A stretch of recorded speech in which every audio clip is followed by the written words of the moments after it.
I had a patient who was quite sick, operated on in the middle of the night. My team and I operated for hours. This patient's heart was pretty bad, and we operated in long hours, hour after hour, and it soon became evident that we were not going to be able to save this patient. And so I left the operating room. The patient's heart was still beating. They had a blood pressure that really wasn't compatible with life. But I left the operating room and went to take a break. And I asked my assistant to give me a call, when the patient passed away, and so that I could speak with the family. But let's go ahead and continue to give him epinephrine, adrenaline, to try to see if we can possibly get them back to the intensive care unit, so the family could be around them and not have to wait and be in the operating room, but they could actually see their loved one before he died. And so I'm in the break room and I'm waiting. I'm waiting to get the call. And so I was in a bit of a fit.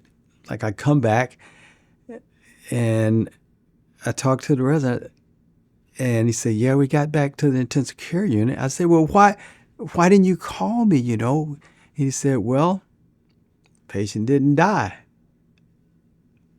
And I was stunned. I mean, this patient, by all rights, should have been dead.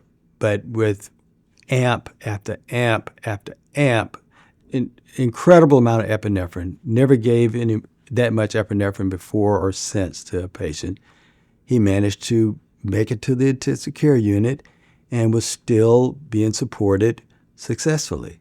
So we bear down and, all hands on deck, work with this patient.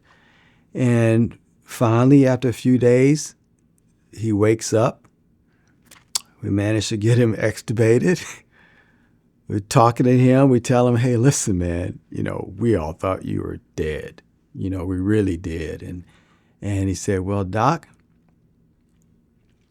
and this is a story that you hear people write about all the time, but I experienced this myself. He said, "Doc, I was in the bed and I could see myself floating above me, looking at me.